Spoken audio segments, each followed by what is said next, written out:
We're in that fall season again. It's time for apple cider and walks in the woods. Today I'm going to make this digital painting using Photoshop and Topaz Studio 2. This is quick and easy. Stay tuned.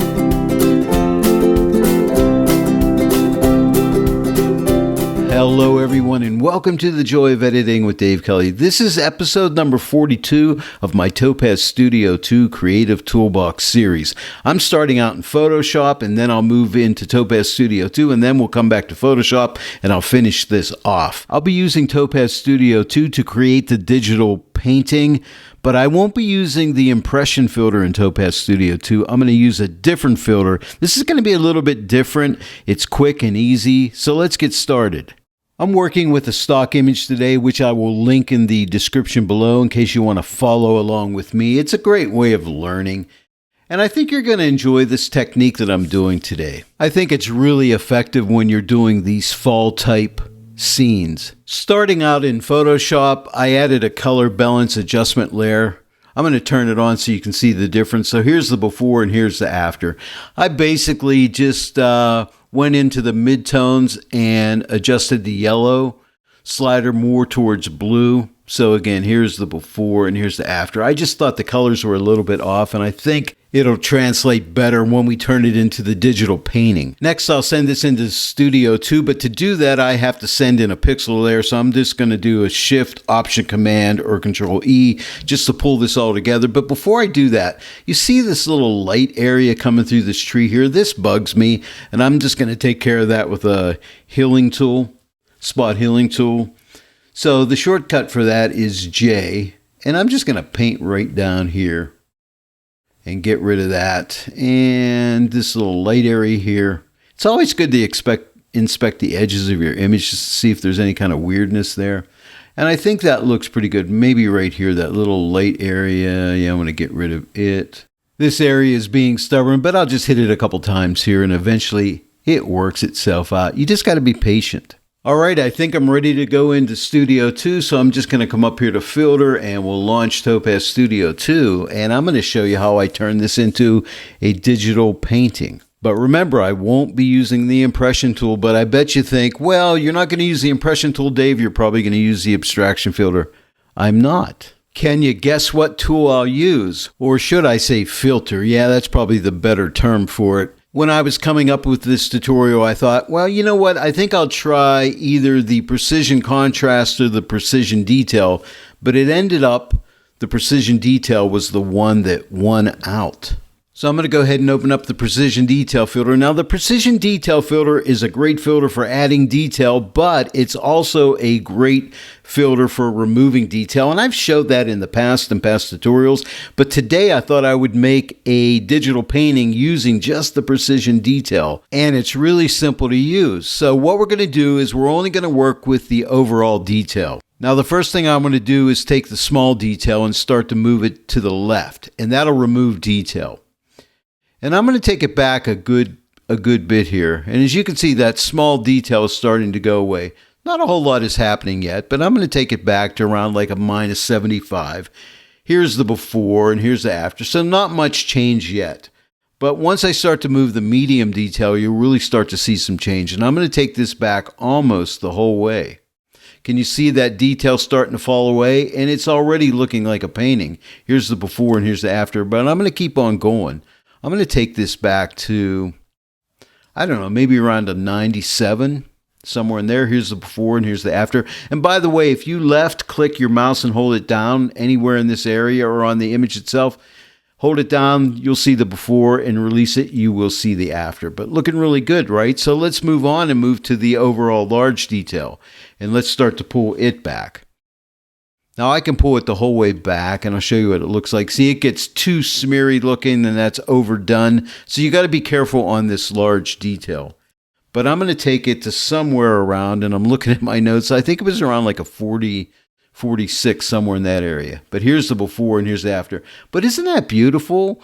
We now have a very nice digital painting. There are some other adjustments we can make in the precision detail, and that is lighting adjustments. So what I'm going to do is open up my midtones a little bit just to lighten up the midtones, and somewhere somewhere right around there. And now my shadows. I think I'll open up the shadows just a little bit. Not much, but a little wee bit. Maybe around like a 25.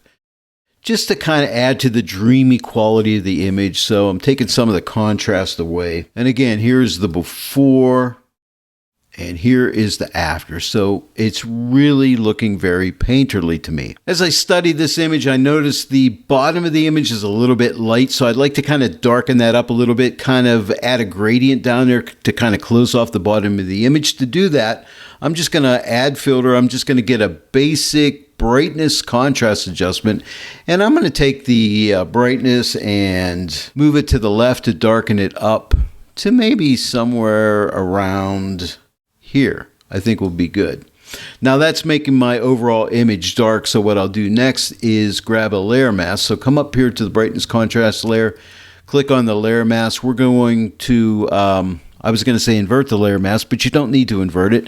Just click on grad for your graduated filter. What I want to do next is see the edge of wear here. I'm going to pull this edge of wear the whole way to the left just to get rid of the edge of wear because I want a nice smooth gradient here.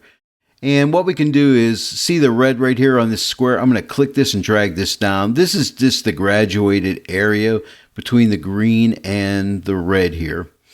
And what I'll do is pull this down because again, I only want to darken off the bottom of the image. And then I can widen this transition zone by pulling up on the red here. You can also adjust the angle of this. And I think that looks pretty good right there. So let me go ahead and click apply. And now if I click this eye here, you can see here's the before and here's the after. So it just darkens that up just a little wee bit. And if we need to, we can open this layer back up here. And if we wanted to darken it some more, we can just pull the brightness down. Or if it was too dark, we don't have to make it quite as dark. We can move the brightness to the right and lighten it up a little bit. But I think around that 34 area probably is pretty good. So again, here is the before and here is the after. So I just think that helps it a little bit. I'm really happy with the way the image is going. Here is the before and here is the after. So I love the painterly quality I'm getting. I'm going to add another filter and that will be a dehaze filter. And I'm going to use that just to pop a little bit of extra detail in here. Not much.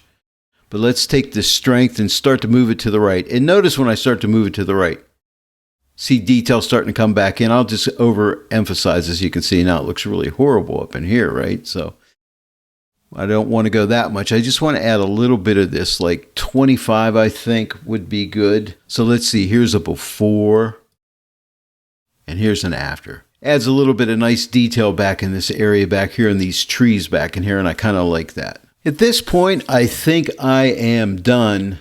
And if you want to, you could save this as a look if you come up here and click Save Look. That way, if you want to add this effect another time, it'll be quick and easy for you.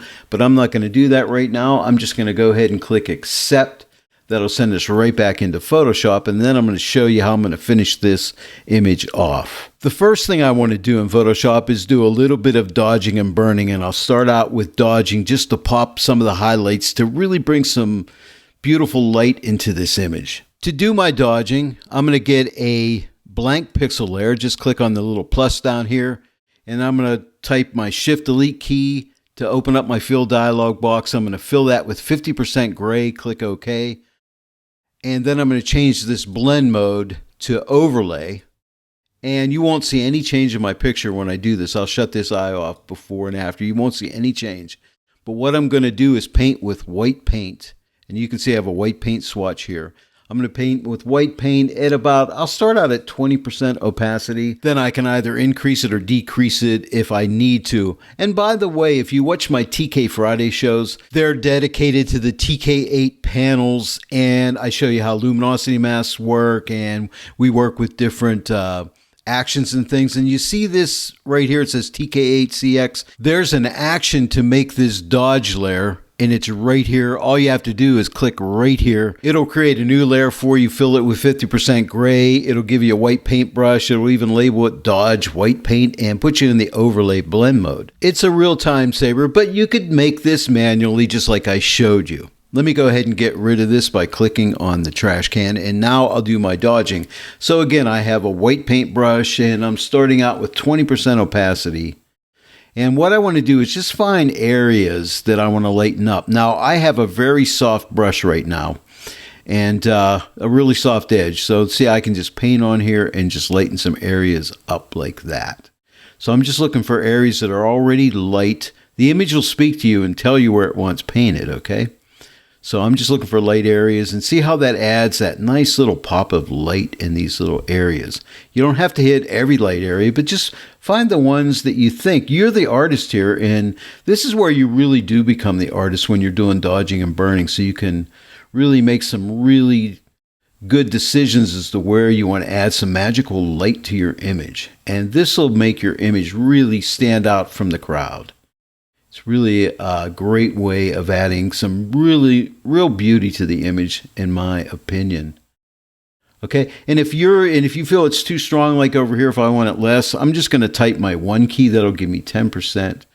And I can go over it a couple times if I feel I need it, but I'm going to add like 10% in some of these areas in here, lighten them up. Maybe back through these trees where the light is kissing these trees back through here. It's really pretty. But again, you don't have to overdo it. You can just hit certain areas and maybe down in here a little bit. Look at both sides of your image. Just take your time and really hunt things out. But this is where you can really craft your image, in my opinion. Let's get some of this up in here, maybe up in here just a little wee bit. Let's find some of these spots. Now I'm still at 10% paint. I'm sure I'd really take my time here and really make this image sing, but I'm going a little bit on the faster side today because, hey, it is a tutorial. But I think you get the idea of what I'm trying to do here. You can even get some of these leaves down in here. Not all of them, just maybe hit a couple of them. And, put on your artist cap when you're doing this, because that kind of helps you to think, I'm an artist. And okay, so something like that. Now let's see. Here's a before and here's an after. Now if you feel you're too strong, you got this opacity, you can pull it back if you felt you went overboard. But I like it. Again, here's the before and here's the after. So I think that looks pretty good. Next, I'm going to do some burning. For burning, I'm going to use this action. It'll be quicker, but you can do this manually as well. I'm just going to click right here. It gives me a gray layer. This time it just sets it to the soft light blend mode and gives me a black paintbrush, and it says burn black paint. Okay, so now with the black paintbrush, I have 10%. I'm going to start out with 20%. I'm just typing my 2 key, and I'm just looking for darker areas. Again, I have a nice soft edge brush, and I'm just going to find some dark areas and see how it adds a little bit of depth to the darks. It just pushes things back. The lights come out and the darks get receded back in, which is really nice. So again, I'm just looking for those certain areas, and you don't have to go crazy here, but even down here, it adds some depth and dimension to these leaves down in here. And then I can make my brush even smaller and paint on some of these, like these sticks, these twigs and things. Darken those up, over exaggerate them a little bit. And you can make your brush like really small. And I hope you can see that. If you can, it's because of my editing software. It doesn't let you see it. I'm going to get some of these sticks back in here. And sometimes when you just darken up some of these sticks, it can really make a really nice effect.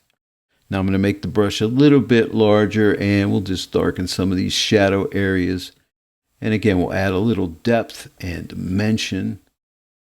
But this is fun. You got to give this a try.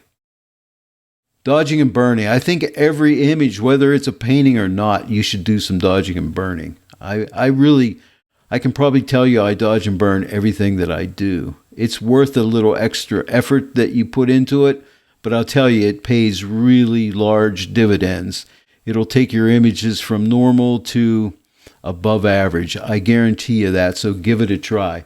Hey, let me know what you think about dodging and burning, or if you do a lot of dodging and burning, I'd like to hear from you. And let the viewers know what you think of it and how well you think it really helps to craft your images. Okay, so let's take a look. I don't want to spend too much time here, but here's the before and here's an after. But I like how it's popping these sticks out in here. It's really nice before and after. So that's looking really good. Oh, and see this road right here? I'm going to make my brush a little smaller, and I'm going to take my paint down to about 10%. I'm just going to type the 1 key and hit this a couple times on these tracks on the road where some car has gone down the road, because I think that looks really cool. Okay, and just let people know this is a road, you know? So there we go. So now we emphasize that. Again, here is the before and here is the after. But you get the idea what dodging and burning will do for your image. The last thing I want to do is add a curves adjustment layer on top of everything. And I'm going to use this auto setting. I'm going to click this and watch what happens to my image when I click auto. Okay, it gets a lot more contrast right now. If I hold the option key down and click on auto, you can see basically what I've done was enhance the brightness and contrast. Now there's different settings in here. Fine, dark, and light colors, enhance per channel contrast, enhance monochromatic. And you can try these different ones and see how they interact with your image. But I like on this image the enhanced brightness and contrast. I'm just going to click OK. Now it's too strong. So what I'm going to do is take this opacity and take it the whole way off. And then I'm just going to start to drag it to the right and stop when I think it looks really good. And I think around like 38%. Here's the before and here's the after. But see, it just adds that little bit of extra pop of contrast. Maybe just a little tiny wee bit more. Not much. 43% before and after. So this image started out looking like this. And now it looks like this. We've turned it into a digital painting. I hope you enjoyed this one. Well, there it is, everyone. This was episode number 42 of my Topaz Studio 2 Creative Toolbox series. I made a digital painting without the impression filter. I used the precision detail filter to do it. Give this one a try, especially on autumn scenes. And don't forget, you can download this stock image and try this out yourself. Follow along with me, and sometimes that really helps you to learn these different techniques. If you enjoyed this tutorial today, please give it a like and share it with your friends. And if you're not yet a subscriber to my channel, please subscribe, click that bell notification icon. Then every time I upload a new tutorial, you'll be notified about it. Well, I want to thank each and every one of you for joining me today in the Joy of Editing with Dave Kelly. I'll see you all right here next time, but until then, happy editing.